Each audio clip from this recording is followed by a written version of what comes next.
I'm about to play two audio clips for you. I need you to pick out which one is the $1,000 XLR microphone setup and which is the $50 Fifine K688 USB kit, which I bought last night but have been using and recommending for over 2 years now. I am confident you will not be able to tell the difference because audio quality, despite what every big influencer says, comes down to just 3 key things that I will teach you today, and I promise will make your microphone and you sound beautiful. These 3 things are microphone placement, microphone leveling, and of course, a secret third thing that I'll explain at the end of the video. Why?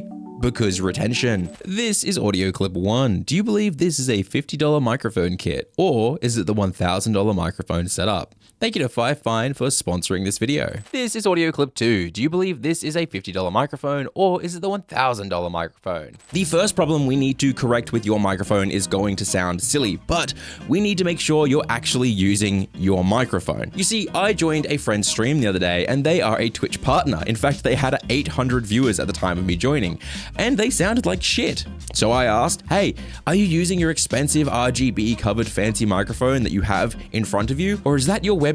They read the message, checked, and guess what? It was their fucking webcam microphone. To confirm this, we're going to first plug our microphone in, preferably to the back of the computer, directly to the motherboard, and then check 2 places. First, open OBS, or if you like to torture yourself, Streamlabs. Go to Settings, go to Audio, and make sure your mic auxiliary input you're using for your microphone is set to whatever microphone you're using. For example, mine says Fifine right here. If you can't tell which microphone is which, all you have to do is pick the one you think is most likely, hit apply, and then tap the microphone until you see levels coming up in OBS. The other place you're going to want to confirm is your Windows sound settings. You'll want your default input to be that fancy microphone you bought and not your webcam or laptop microphone. So go to Windows settings, go to sound, go down to input and select the correct microphone. And with that, now we can jump into placement. This is so important. Watch this. As I move around or away from this very lovely, beautiful microphone that I'm using, you're going to hear that my audio quality aggressively changes. This is because placement of your microphone and how close it is to you, that proximity, is the most important part about getting good quality audio.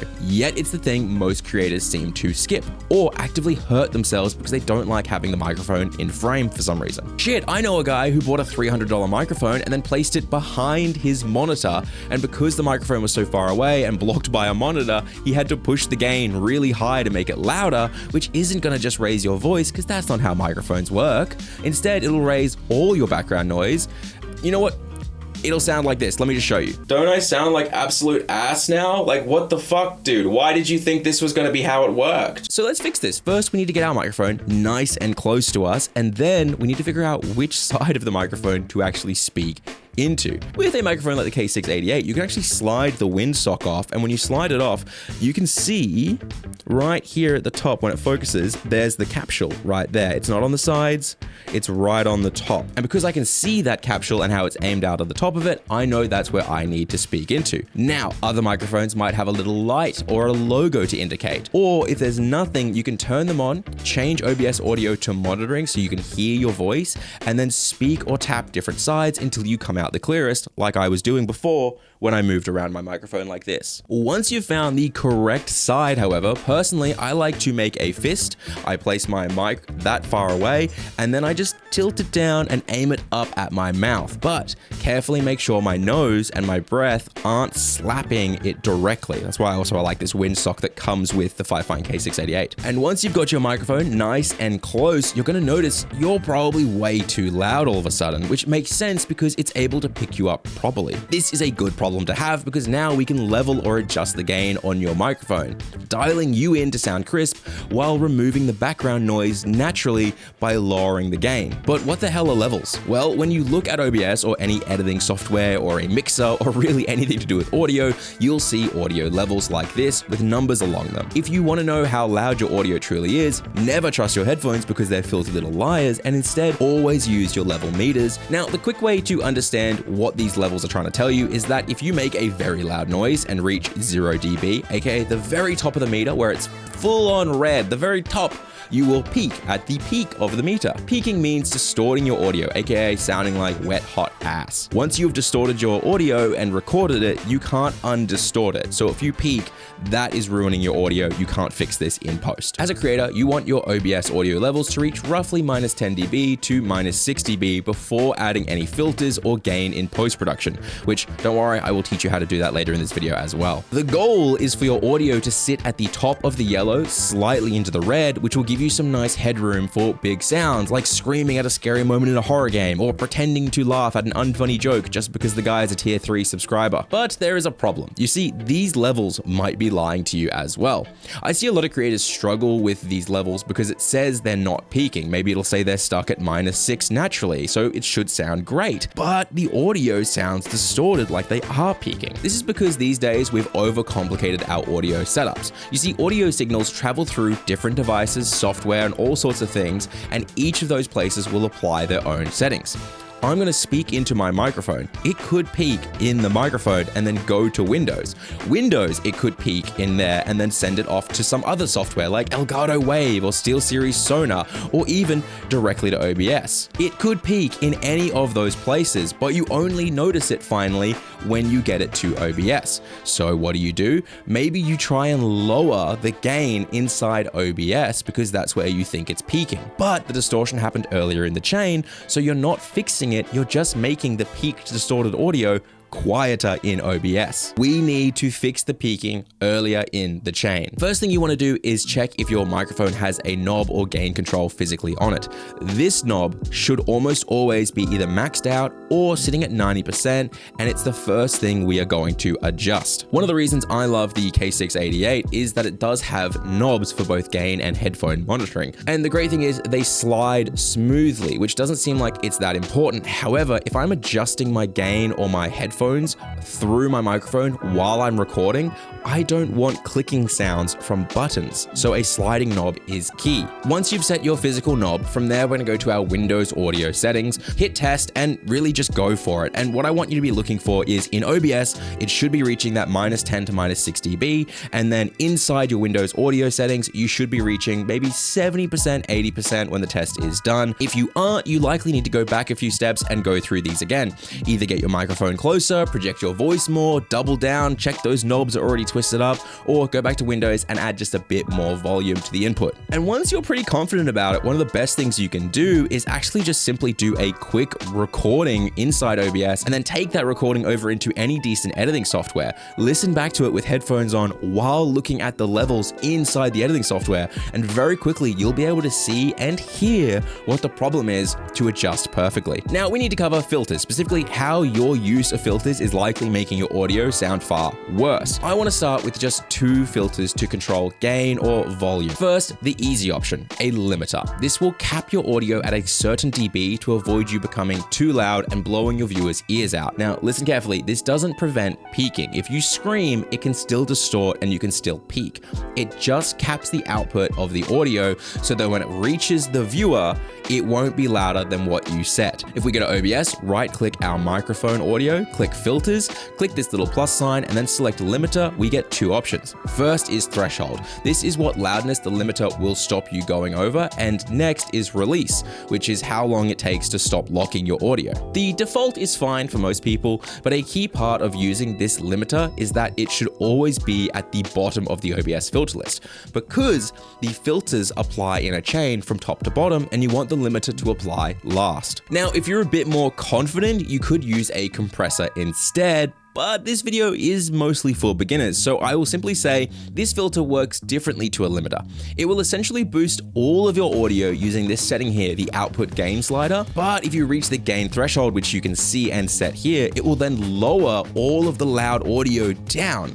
This will avoid huge differentials between quiet and loud moments in your audio. If you want to better understand this, I will link directly to the official OBS explanation on the tool and show you my personal compression settings that I start with and tend to stick with unless I get really busybody and start tweaking. I know this might be getting dense, but I have really important tips coming up soon with filters, so stay tuned for that. First, let's talk about something small but very annoying. New streamers and creators keep overproducing their audio. You see, the rule of filters is that you should always be tweaking gently, subtly, and in a way that nobody would ever really notice.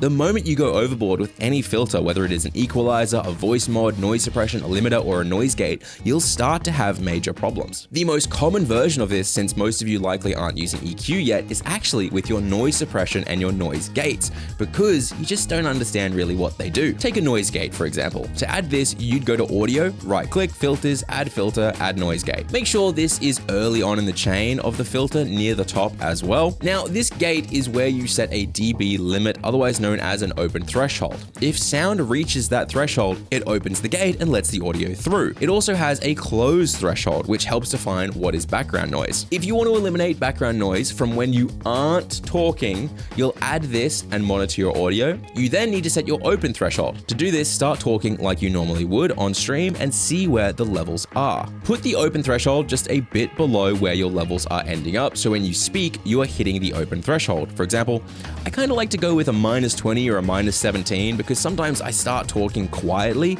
and ramp myself up. Now, this doesn't mean anything that is quieter than the limit you just set won't be sent. If I said, hey, it is open, and while it's open, all of the sounds being picked up by my microphone will transmit, even the quiet ones. I think the best way to understand this is imagine a noise gate is a dam full of water. When the dam opens, everything flows through. The fish, the junk, everything, not just the water. So what would we do if we were trying to eliminate background noise while we were speaking?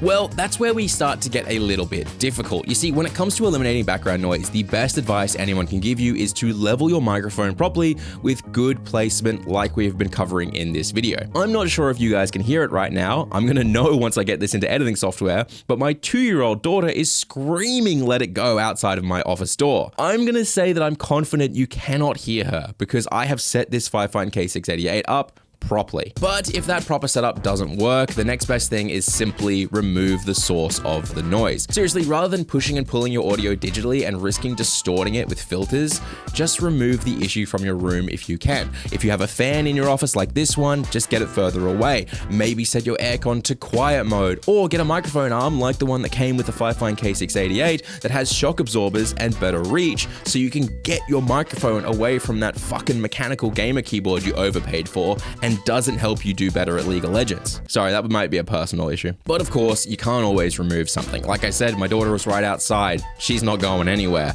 But I also live in Australia, in Queensland, where it reaches 38 degrees Celsius with 87% humidity on most normal days. It's like walking through a thick bowl of... I was gonna say something bad there, but I'll say soup. I need my aircon or my fan next to me sometimes, or else I will die while I am recording or streaming. So I add a different filter, not a noise gate. Instead, we will be adding a noise suppression filter.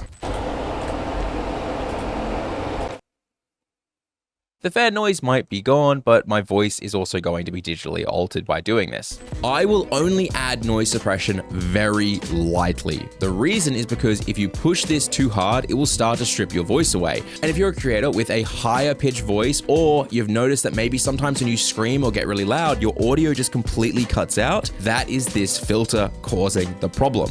When you reach those super high ends, for some reason, this filter will remove you as well. That said, the biggest mistake with noise suppression is thinking it is designed to remove all types of background noise, when the reality is noise suppression just removes white noise like humming or fans. It will not remove the keyboard clacking sound or my daughter screaming "let it go" outside. For those sorts of background noise, we would use something called an expander filter instead of noise suppression, and potentially even instead of a noise gate. In short, an expander is the opposite of a compressor. It sort of takes the quiet sounds and makes them quieter and just leaves those louder sounds being pushed up by things like the compressor. The expander is much more complicated but much more powerful than noise gate and noise suppression. I personally recommend just using the presets in OBS if you aren't very audio savvy. And finally, EQ. I think most people don't need to mess around with EQ. Most of your voices will sound just fine, but if you really want to start, I think start simply. Just go to OBS and add a 3-band simple EQ. Raise a little bit of the highs, raise a little bit of the lows, and then just drop down some of those mid-tones. That'll take away the muddiness in the middle of the voice while adding depth and crispiness with the highs and lows. And if you want to learn more about EQ, you're going to need to kind of start really deep diving into audio frequencies. Don't just copy someone else's settings. But with that, kids, it's time for you to guess which mic is the expensive one. Was it microphone clip 1 or was it microphone clip 2? This is audio clip 1. Do you believe this is a $50 microphone kit? This is audio clip 2. Do you believe this is a $50 microphone? That's right, they are of course both the Fifine K688. In fact, this entire video has been on Fifine K688s. You can tell because they both have the same windsock on. The reason one of them sounded worse was because I was sitting slightly too far away, I'd set my gain wrong, and the other was just following this exact guide with a little bit of EQ at the end. So thank you to Fifine for sponsoring this video and for making one of my favorite microphones ever. You can check them out with the link in the description right now and get yourself set up.